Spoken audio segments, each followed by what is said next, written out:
Hello, hello, it's Matt Hubble. I'm here at the all-new Ocean Blue, atop the landmark building in downtown Utica. I'm here today with Just Jen from the Just Jen segment at 640, and executive chef Steve Batour. Welcome. Hi, how are you? I guess you should be welcoming me.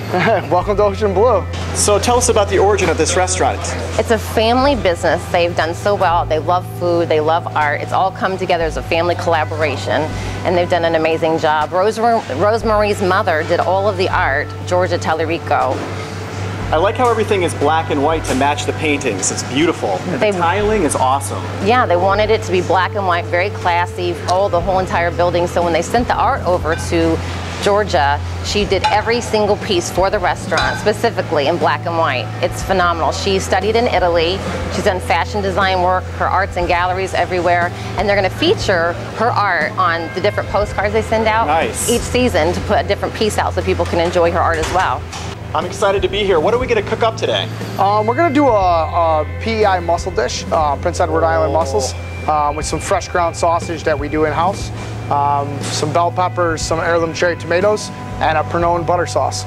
I'm starving. Let's get to this. Good. Okay, perfect. Boston, that when we ordered them, they're PEI mussels or Prince Edward Island mussels. Well, what we're going to start with today is we're going to start with some house-made sausage. We got some caribou pork in.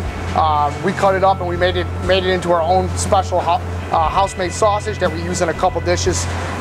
We're going to start with some fennel bulb, yellow pepper, some red onion, heirloom cherry tomatoes. We're going to finish it with some Pernod wine, and we're going to finish it with some butter, salt, pepper. So it's a pretty easy dish. It's not too crazy at all. How long does this dish take to prepare? It's a pretty quick dish. It takes, under 10 minutes to make it. And this is something that people can do at home. So we're going to start with some house-made sausage.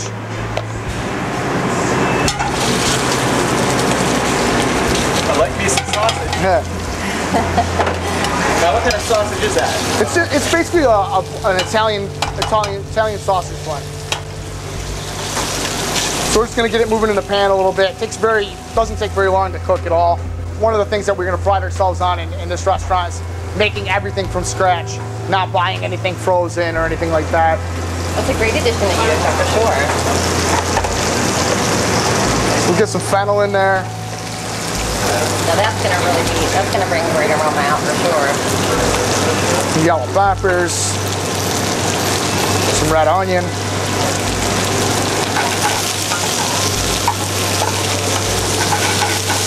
But for those at home that don't know how to do mussels, we might have to explain what bearding is so they know how to take the beard off. Basically, a mussel comes in with a little beard that it holds on to things from. Obviously, this one doesn't have it, but the beard usually is around here.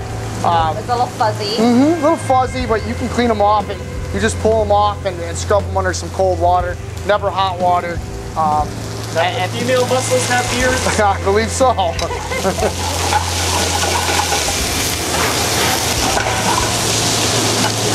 And it doesn't take again, when it's a hot pan like this, you'll see it only takes a couple minutes, and they're ready to go. What I'm trying to do is you want to make sure the sausage is fully cooked.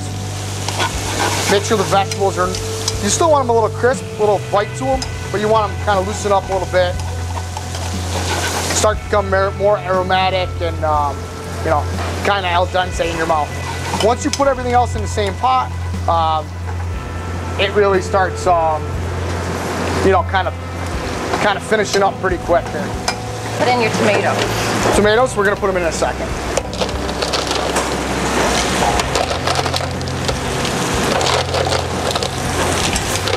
One thing about the mussels is, it takes quite a few to fill up a bowl. So that's always good. And then they're going to have their juices and all it's all together. Yes. I love the moment they start to pop and they open up. So we'll take some of these tomatoes and we'll add them.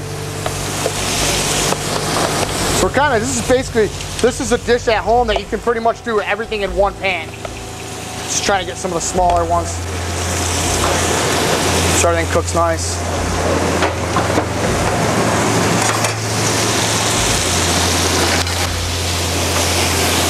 Or anisette flavored alcohol. That's a pretty sight. And then basically you're gonna We're gonna cover it up, let the alcohol burn off a little bit. We're gonna kind of cover it up.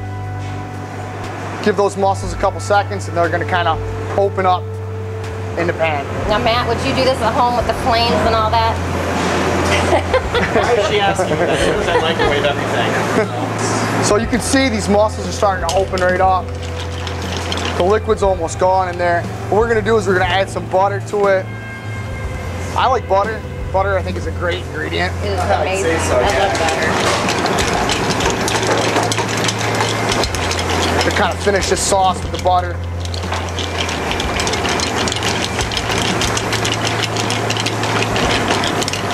So basically now I'm just making sure all the mussels are opened up. Finishing the sauce with butter.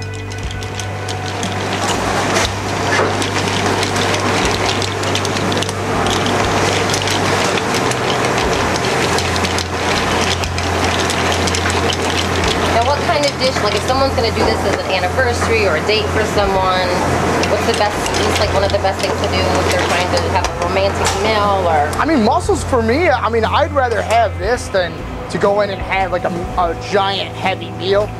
This is something that's very fresh. The flavors are really nice.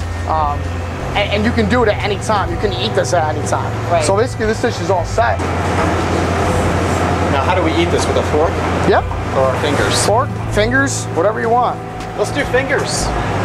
Oh, now comes the good part. Dig in, Matt. Come on. You go first. I want one of these heirloom tomatoes. Ooh, it's very juicy. I'm gonna try the sausage.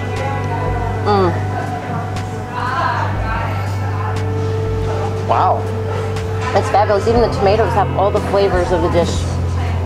I never anticipated sausage going with mussels.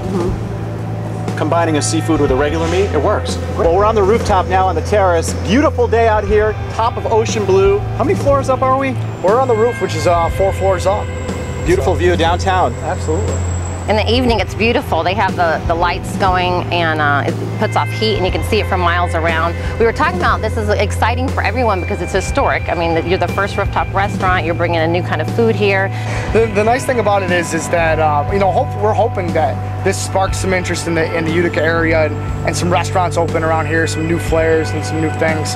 And, you know, that people, this really catches on and that people enjoy it. Well, we've already talked about how some of your dishes are hard to pronounce, but delicious in the mouth. What are some of the dishes we couldn't pronounce the other day? We wrote a little blog about it at the radio station. There was one that started with a C. I think it sounded French. Oh, the cioppino, yeah. Okay, the cioppino? Yeah. What exactly is that? Cioppino is just an Italian seafood stew, basically. Okay, So it'll have all right. mussels, clams, shrimp, tomato base, and you know, some other vegetables in there. Well, we're so excited about the history of this, the family part, them building it together. They almost tore this building down. Yeah, absolutely. This building was scheduled for as condemned. They were going to tear this entire building down, and what happened is the city Francis helped the city basically recondition the building, and they completely gutted it, and they put the rooftop restaurant on top. That's great. Well, like we said, there's never a second first, so we're excited for our first Utica building on top rooftop restaurant. Let's go back and eat some more.